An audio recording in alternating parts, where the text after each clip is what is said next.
Hello, how are you? कैसे हैं आप सभी लोग? आई होप सभी स्वस्थ होंगे, मस्त होंगे।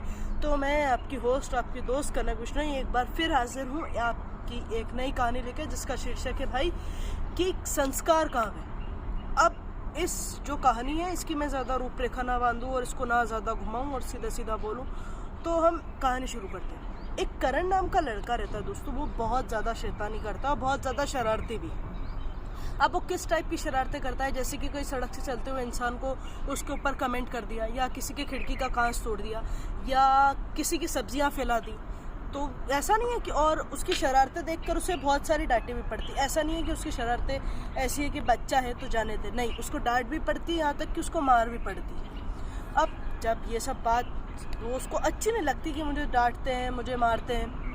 अब शाम को करण के पापा का ऑफिस से आने का समय हो जाता है।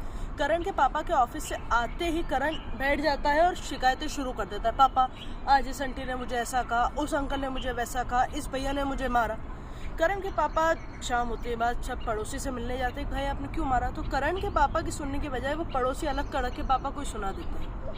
अब सुनाने के बाद करण के पापा ना बहुत ज़्यादा तंग आ चुके होते हैं कि रोज़ रोज़ की ये शरारतें, रोज़ रोज़ की शिकायतें से बहुत ज़्यादा टेंस हो जाते हैं। तो वो सोचते हैं कि करण का कुछ करना ही चाहिए। ऐसे ही देखते देखते संडे आ जाता है। अब संडे आने के बाद करण के पापा सोचते हैं कि करण का कुछ ना कुछ तो मुझे करना ही है। तो करण के पापा करण को बुलाते हैं, बोल बेटा आओ। बोले हाँ पापा।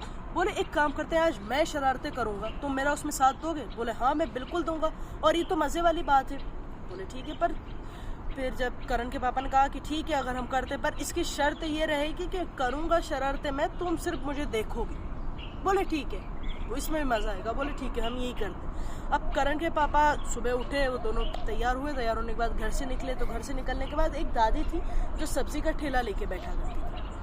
सुबह सुबह सब्जी का ठेला लेने के बाद तो करण कुछ सब्जियां बिखरी हुई थी। तो करण के पापा ने देखा दादी की सब्जियां बिखरी, दादी सब्जी दे रही थी। इतने में चुपके करण के पापा ने सब्जियां जमा दी, सब्जियों पे पानी डाल दिया और वापस चले गए।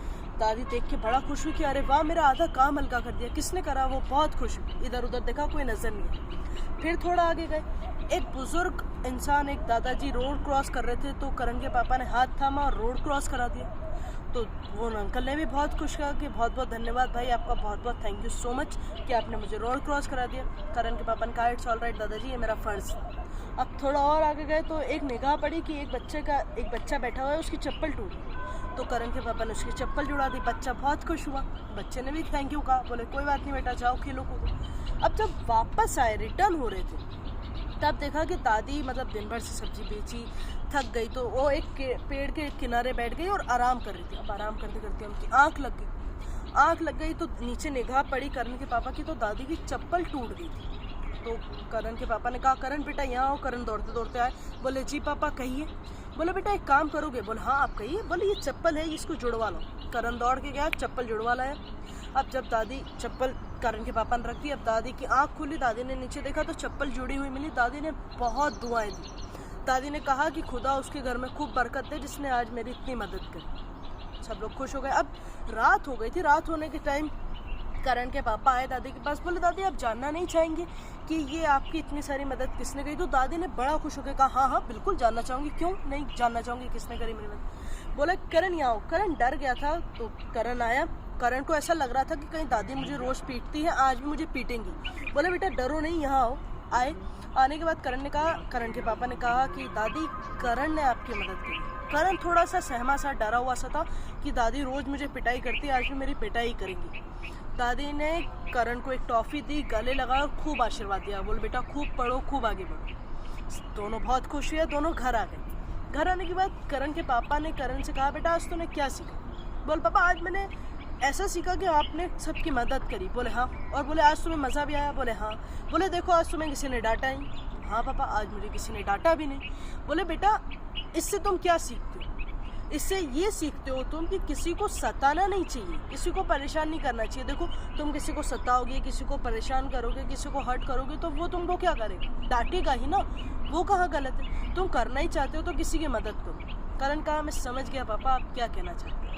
करण ने कहा ठीक है पापा आज से मैं शैतानी नहीं करूँगा। बोले नहीं शैतानी करो पर किसी को परेशान मत करो। बोले ठीक है पापा, और आज से जब भी मुझे टाइम मिलेगा ना मैं किसी ना किसी की ज़रूर मदद करूँ। बोले बस यही तो मैं तुम्हें सिखाना चाह रहा हूँ। देखा दोस्तों आपने, दोस्तों बच्चे ना आजकल इंटेलिजेंट तो हो रहे हैं, बट क्या हो रहा है, संस्कारों से दूर जा रहे हैं। और ऐसा क्यों हो रहा है आपको पता है?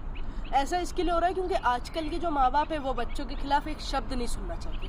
अगर बच्चे की गलती भी होगी और बच्चे ने आके आपसे ये कह दिया कि उस फला अंकल ने, फला आंटी ने मुझे डांटा, तो आप तुरंत उनसे चले जाओगे, उनसे बहस करोगे। आप ये भी नहीं सुनोगे कि बच्चे की गलती, बच्चे ने क्या गलती करी, कहीं उनको परेशान तो नहीं करा, आप नहीं सुनोगे। अगर करण के पापा भी यही करते और करण के पापा भी करण के तरफ चले जाते और करण की दलीलों को सुनते, सामने वाले की दलील को सुनते ही नहीं, सामने वाले की बात को नहीं सुनते, तो शायद वो भी करण के लिए झगड़ा ही करते और वो बात बढ़ जाती। बस मेरी कहानी इतनी सी थी। अगर पसंद आई हो तो इसे शेयर ज़रूर कीजिएगा। बाकी अपना और अपनों का, दोनों का ख्याल रखिए। Bye bye, take care.